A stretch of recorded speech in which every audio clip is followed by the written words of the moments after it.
एक व्यक्ति ऑफिस में देर रात तक काम करने के बाद थका हारा घर पहुंचा। दरवाजा खोलते ही उसने देखा कि उसका छोटा सा बेटा सोने की बजाय उसका इंतजार कर रहा है। अंदर घुसते ही बेटे ने पूछा, पापा क्या मैं आपसे एक प्रश्न पूछ सकता हूँ? हाँ हाँ पूछो, क्या पूछना है? पिता ने कहा। बेटा, पापा आप एक घंटे में कितना कमा लेते हैं? इससे तुम्हारा क्या लेना देना, तुम ऐसे बेकार के सवाल क्यों कर रहे हो?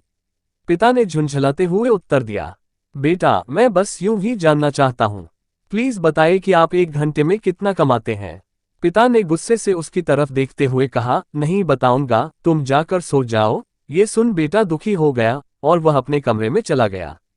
व्यक्ति अभी भी गुस्से में था और सोच रहा था कि आखिर उसके बेटे ने ऐसा क्यों पूछा, पर एक आध घंटा बीतने के बाद वह थोड़ा शांत हुआ। फिर वह उठकर बेटे के कमरे में गया और बोला, क्या तुम सो रहे हो? नहीं, जवाब आया।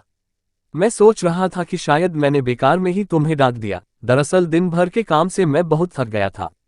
व्यक्ति ने कहा, सारी बेटा, मैं एक घंटे में 100 रुपये कमा लेता हूँ। थैंक यू पापा, बेटे ने खुशी से बोला और तेजी से उठकर अपनी अलमारी की तरफ गया। वहां से उसने अपने गुल्लक तोड़े और ढेर सारे सिक्के निकाले और धीरे धीरे उन्हें गिनने लगा। पापा मेरे पास 100 रुपये हैं, क्या मैं आपसे आपका एक घंटा खरीद सकता हूँ? प्लीज आप ये पैसे ले लीजिए और कल घर जल्दी आ जाइए, मैं आपके साथ बैठकर खाना खाना चाहता हूँ। दोस्तों, इस तेज रफ्तार जीवन में हम कई बार खुद को इतना व्यस्त कर लेते हैं कि उन लोगों के लिए ही समय नहीं निकाल पाते जो हमारे जीवन में सबसे ज्यादा अहमियत रखते हैं। इसलिए हमें ध्यान रखना होगा कि इस आपाधापी भरी जिंदगी में भी हम अपने माँ बाप, जीवन साथी, बच्चों और अभिन्न मित्रों के लिए समय निकालें, वरना एक दिन हमें एहसास होगा कि हमने छोटी मोटी चीजें पाने के लिए कुछ बहुत बड़ा खो दिया। अगर समय मिले तो एक बार सोचिएगा जरूर।